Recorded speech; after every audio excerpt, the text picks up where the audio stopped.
સંસ્કૃતિ શું છે એ પહેલો સવાલ આપણે આપણી જાતને પૂછીએ.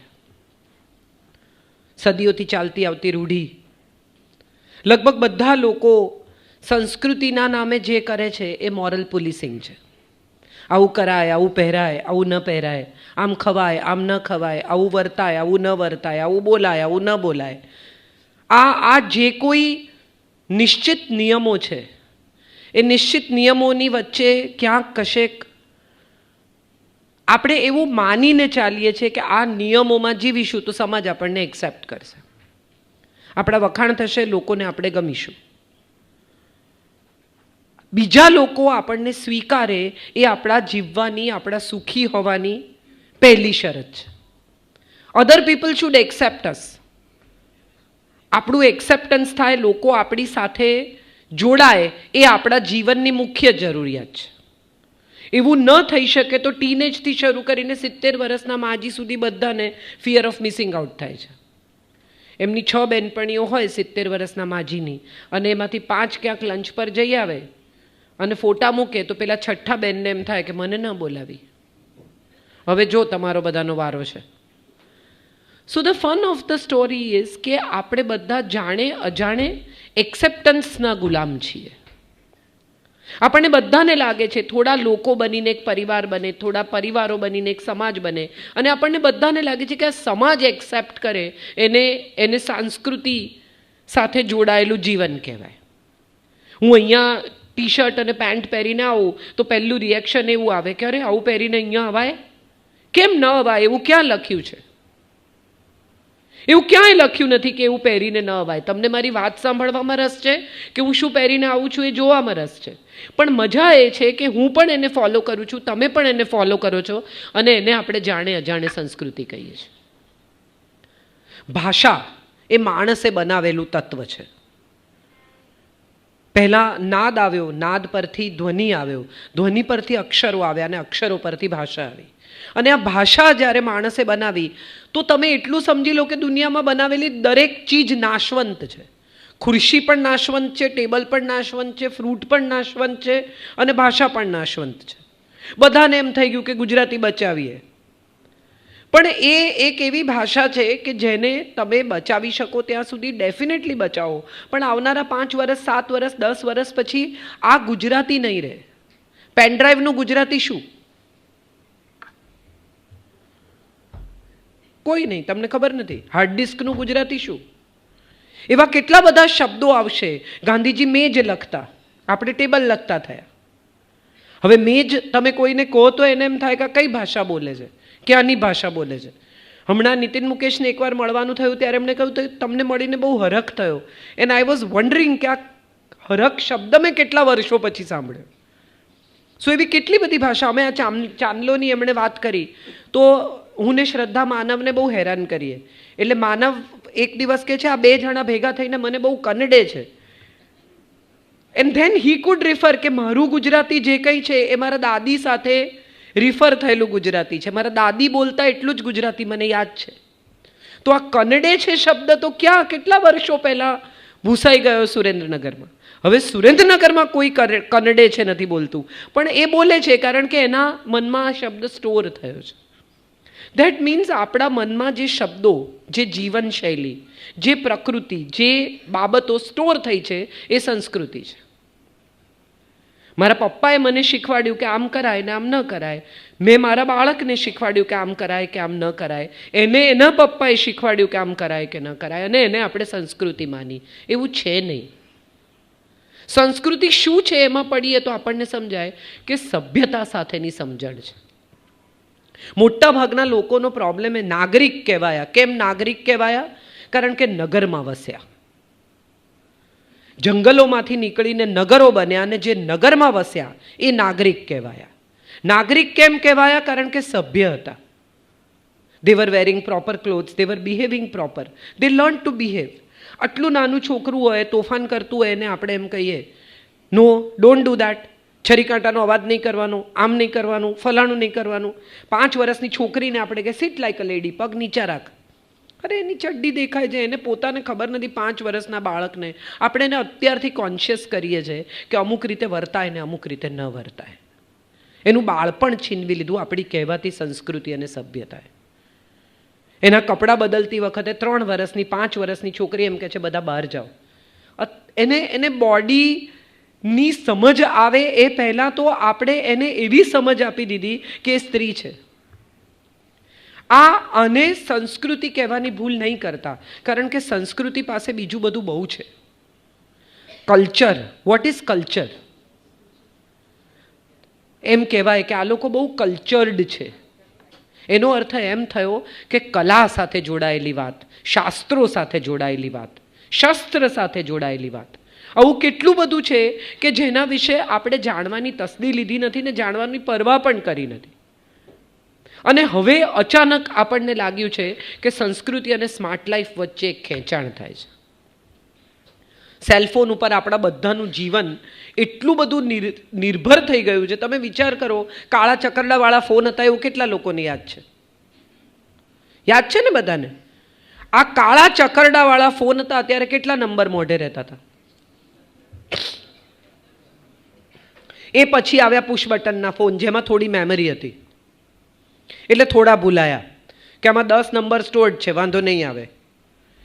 એ પછી આવ્યા કોર્ડલેસ, જેમાં એથી વધુ મેમરી હતી. એ પછી આવ્યા સેલફોન. તમે સેલફોન ખરીદો ત્યારે સૌથી પહેલો સવાલ કયો પૂછો છો? મેમરી કેટલી છે? મજા શું છે? તો કે જેમ વધુ આર્ટિફિશિયલ ઇન્ટેલિજન્સ પર નિર્ભર થતા ગયા એમ વધુ નેચરલી સ્ટુપિડ થતા ગયા. આપણે બધા એવું નક્કી કરી લીધું કે કરે છે ને, આપણે ક્યાં કરવાનું છે? મિક્સર ગ્રાઇન્ડર હોય, એર કન્ડિશનર હોય, વોશિંગ મશીન હોય કે સેલફોન હોય, તમારે ખાલી એક બટન દબાવવાથી ચાલતું હોય તો તમારે કશું શીખવું નથી. You do not want to invest your brain into anything. અને અહીંથી સંસ્કૃતિનો નાશ અથવા હર્ષ શરૂ થયો. મેમરી હતી ત્યાં સુધી સંસ્કૃતિ હતી. કેમ? કારણ કે શ્રુતિ સ્મૃતિ ઉપર આપણા વેદો છે, શ્રુતિ સ્મૃતિ ઉપર આપણા ઉપનિષદો છે. શિષ્ય પૂછે છે ને ગુરુ જવાબ આપે છે, એ ઉપનિષદો છે. હું હંમેશા કહું છું કે વિઝા લેવા જાઓ ને ત્યારે જે 3 સવાલ પૂછે છે ને, એ 3 સવાલ ઉપનિષદમાં પણ પૂછે છે. કયા 3? ક્યાંથી આવ્યા, ક્યાં જવાના ને કેટલું રહેવાના. આ 3 સવાલ તમે વિઝા લેવા જાઓ ત્યારે પૂછે, ને આ 3 સવાલ તમને ઉપનિષદ પૂછે. ક્યાંથી આવ્યા, કોણ છો, શું છે તમારું અસ્તિત્વ,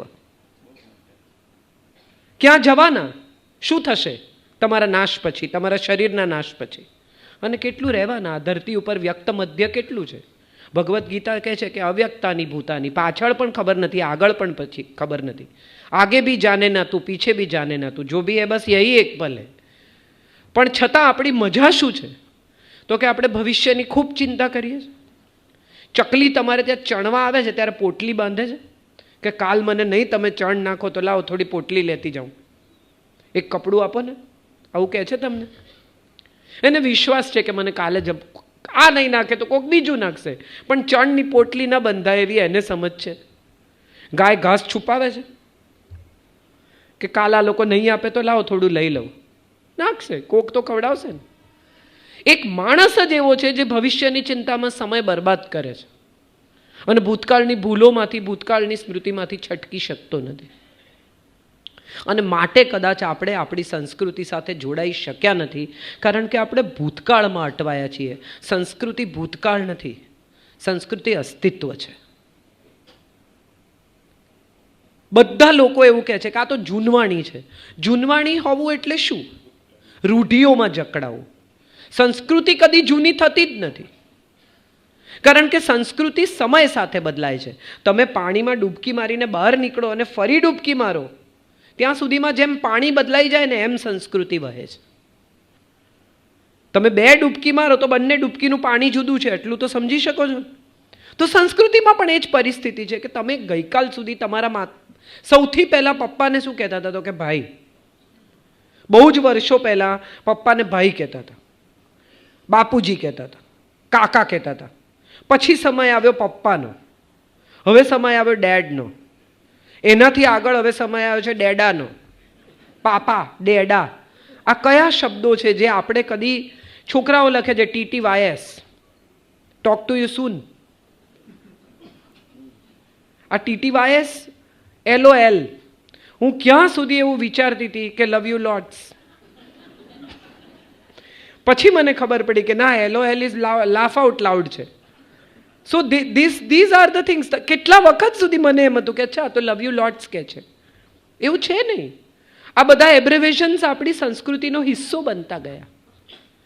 હજી આવનારા 5-7 વર્ષમાં જો આ ભાષા તમે નહીં શીખો તો તમને આ ભાષા સમજાશે નહીં. મને એક બેન ઈમેલ, એક કોફી ટેબલ બુક હું બનાવતી હતી અને CTB આવું લખ્યા કરે. મેં કીધું CTB શું કહે છે? છેલ્લે મેં એને પૂછ્યું કે વોટ ઇઝ CTB? તો કે કોફી ટેબલ બુક. એટલે અમે જે વિષય પર 15 ઈમેલ એક્સચેન્જ કર્યા, છેલ્લે મને એમ થયું કે આ CTB શું છે મારે સમજી લેવું જોઈએ. અને એણે એમ કહ્યું કે આ જે વિષય પર આપણે ચર્ચા કરી રહ્યા છીએ CTB is coffee table book. Dilwale Dulhania Le Jayenge, DDLJ. તમે જોયું DDLJ? ત્યારે મેં પૂછ્યું, મેં કીધું કયું પિક્ચર છે DDLJ? આ બધા શબ્દો હવે સંસ્કૃતિનો હિસ્સો છે. અર્થ એ થયો કે સંસ્કૃતિ બદલાય છે. પણ બદલાતી સંસ્કૃતિ અને આવતી ટેકનોલોજી, ઉમેરાતી ટેકનોલોજી, એ જ સ્માર્ટ લાઈફ છે. આવતીકાલે સવારે આર્ટિફિશિયલ ઇન્ટેલિજન્સ જે રીતે ટેકઓવર કરશે એ રીતે કોઈ MF હુસેન નહીં હોય, કોઈ ઝાકિર હુસેન નહીં હોય, કોઈ પંડિત રવિશંકર નહીં હોય. હવે યુનિક કશું રહેશે જ નહીં, બધું જ ક્રિએટ કરી શકાય છે. દરેક વસ્તુનું રિપ્રોડક્શન, દરેક વસ્તુની કોપી શક્ય છે. આર્ટિફિશિયલ ઇન્ટેલિજન્સથી ચહેરા ક્રિએટ કરી શકાય છે જે એક્ઝિસ્ટ જ નથી કરતા.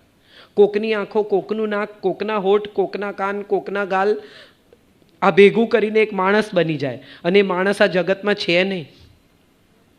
કેટલી બધી વાર કેટલા લોકોને કહેવું પડે છે OTP શેર ના કરો, OTP શેર ના કરો. કેમ ના કરો? તમારા પૈસા જતા રહેશે, તમારું આમ થશે. અને છતાં એક ફોન આવે, તમને 3000ની લોટરી લાગી છે, બસ એક OTP આવશે, આપી દો. તો કેટલા લોકો આપે છે? કેમ? તો કે લાલચ એ આપણી સંસ્કૃતિ છે. મફત ગુજરાતીને બહુ ગમે, પ્રિય શબ્દ મફત. શું મળે છે મફત? લાવો. આપણે બધા. અને તમે જુઓ, જેમ દેશ, ભાષા, પ્રદેશ, વિસ્તાર આ બધું બદલાય એ રીતે સંસ્કૃતિ પણ બદલાય છે. ગુજરાતમાં એવું માનવામાં આવે છે કે રાત્રે 2 વાગે પણ છોકરીઓ આરામથી ઘરે જાય, ગરબા રમીને, બેકલેસ પહેરીને, કોઈ પ્રોબ્લેમ નહીં. તો એનું કારણ શું? કે ગુજરાતની છોકરીઓ બહુ દાદી છે, બિંદાસ છે, ઠોકે કોક મળે તો મારે, હેરાન કરે, તો એવું કંઈ છે? ગુજરાતની પોલીસ બહુ ચેમ્પિયન છે, બીજા સ્ટેટ્સની નથી, એવું કંઈ છે? હા કે ના? હું ચાઇનીઝમાં બોલું છું તો મારી સાથે ઇન્ક્લુડ થાવ, વાત કરો. હું યુટ્યુબ પર નથી, સાચે આવી છું. તો મને કહો કે આ આખી વાત કેમ છે ગુજરાતમાં? આટલી સેફ કેમ છે સ્ત્રીઓ? કારણ કે ગુજરાતનો પુરુષ બહુ સંસ્કારી છે. ગુજરાતની માં એના દીકરાને એવું કહીને ઉછેરે છે કે છોકરી પર હાથ ન ઉપાડાય, બહેનને મરાય નહીં, આમ ન કરાય, આવું કરાય. આવું બીજા યુપી બિહારમાં કોઈ શીખવતું નથી. સ્ત્રીનું મૂલ્ય થાય, સ્ત્રીને અમુક રીતે સન્માન મળવું જોઈએ, એ બાળપણથી શીખવવામાં આવે છે. એટલે સંસ્કૃતિનો પહેલો અને સૌથી મહત્વનો મુદ્દો છે ઉછેર. જે રીતે જે ઘરમાં, જે પરિવારમાં બાળક ઉછરે એ રીતે એ પરિવારમાં એ સંસ્કૃતિનું જતન થાય અથવા પતન થાય. અહીંથી શરૂ થાય છે સંસ્કૃતિ. કાં તો એનું જતન થાય છે, કાં તો એનું પતન થાય છે. આપણે બધા હિન્દુ કહેવાય છે. એકચ્યુઅલી હિન્દુ એવો કોઈ શબ્દ છે જ નહીં. સિંધુ નદીને કિનારે પાંગરેલી સંસ્કૃતિ, અને જેમ મેહિકો કહે છે એમ સ નહોતા બોલી શકતા, માટે સિંધુ નદીને હિન્દુ નદી કહી. માટે એ હિન્દુકુશ પર્વતમાળા, હિન્દુ સિંધુ નદી, અને એ સનાતન ધર્મ જે મૂળ ચાલ્યો આવે છે તે ધર્મ, એ સનાતન ધર્મ છે, એ હિન્દુ ધર્મ નથી. હવે સનાતનમાંથી ફાંટા પડ્યા. કેમ પડ્યા? તો કે બ્રાહ્મણોનું વર્ચસ્વ વધ્યું, અમુક પ્રકારની દાદાગીરી થઈ ગઈ બ્રાહ્મણોની. આમ જ હોય, આમ ન હોય, અમુક વરણ અંદર જઈ શકે, અમુક વરણ મંદિરમાં ન જઈ શકે, અમુક વરણ પાણી ન ભરી શકે કૂવા પર, અમુક વરણ આમ ન કરી શકે. અને આ જે 4 વર્ણોની પરંપરા આવી, એમાંથી અમુક લોકો એમ નક્કી કર્યું કે અમે આને નહીં માનીએ, અને પહેલો ફાંટો પડ્યો ધર્મનો. પછી બીજો પડ્યો, પછી ત્રીજો પડ્યો, પછી ચોથો પડ્યો. સૌથી યુવાન ધર્મ અથવા સૌથી વૈજ્ઞાનિક ધર્મ એટલા માટે જૈનત્વ છે કારણ કે સૌથી યંગ છે. Youngest religion attach to science is Jain. આયુર્વેદને એમાં ઇન્ક્લુડ કરવામાં આવ્યો છે. પહેલા 4 વેદો હતા, 5મો વેદ આયુર્વેદ કહેવાયો, અને બોડી સાથે જોડાયેલા સાયન્સને પણ ધર્મ સાથે જોડવામાં આવ્યું. એ જૈનત્વ. અત્યાર સુધી બોડી વિશે કોઈએ ક્યારેય પરવા કરી નથી. 11 કરે તો બધી 11 રસ ખાય. પહેલી વખત શીખવાડ્યું ઉપવાસ, ની પાસે બેસવું, સ્વયં પર નિયંત્રણ, સંયમ. જીભ ઉપર તમારો કંટ્રોલ આવે એટલે તમારા સંબંધ અને સ્વાસ્થ્ય બંને સારા રહે. કેમ? તો કે શબ્દ અને સ્વાદ બંને પર કંટ્રોલ આવી જાય. જે દિવસે તમારા શબ્દો પર ને તમારા સ્વાદ પર કંટ્રોલ આવે એ દિવસે તમે સાજા ને સારા રહો અને તમારા સંબંધ સારા રહે. હવે આ મજા એ છે કે આપણે જેને સંસ્કૃતિ માનીએ છીએ અને એમાંથી હવે નીકળવું છે, સ્માર્ટ લાઈફ તરફ જવું છે. એ સ્માર્ટ લાઈફ છે શું? પૈસા કમાવા, સગવડ સાથે જીવવું. મોટાભાગના લોકો એવું માને છે કે સગવડ એ સુખ છે. 2 માંથી 3 ગાડી થાય, 4 માંથી 6 બેડરૂમ થાય તો લાગે કે ઓહો સુખી છે. ખરેખર એવું તમને લાગે છે કે સગવડ એ સુખ છે? ના. સુખ ક્યાં છે? કે ઓછામાં, અને આ છે ને આ બધું કહી શકાય ત્યારે જ્યારે તમે, હું હંમેશા કહું છું કે સાયકલ પર રડવું તડકામાં અને BMW નું એસી ચલાવીને રડવું, આ 2 જુદું રુદન છે.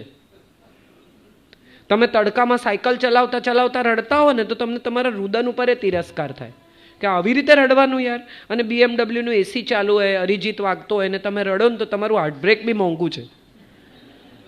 કે તમારું રુદન પણ અમુક લેવલનું હોવું જોઈએ કે ભાઈ સાહેબ દુઃખી થવા માટે પણ અમુક લેવલ જોઈએ.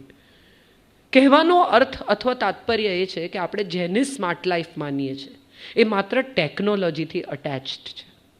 આજથી ઘણા વર્ષો પહેલાં સ્માર્ટ લાઈફ આ દેશમાં હતી જ. કારણ કે રામાયણમાં લખ્યું છે કે પુષ્પક વિમાન હતું. વિમાન શબ્દ હતો એનો અર્થ એમ કે કોઈક વાહન ઉડતું હતું. દરિયો ક્રોસ કરીને રાવણ ઉડીને ગયો તો એનો અર્થ એમ થયો કે there was something which was flying. દ્રૌપદીની સાસુ ગાંધારી, એને માંસનો ટુકડો જન્મે છે અને એ માંસના ટુકડાના 101 ટુકડા કરીને એને ઘીના ઘડામાં મૂક્યા છે જેમાંથી બાળકોનો જન્મ થાય છે. એનો અર્થ એમ કે ઇન્ક્યુબેટર્સ હતા. There was something which was called incubators because early born children were taken care of and they were turned into properly nourished children. That itself means that there was some science existed in some way.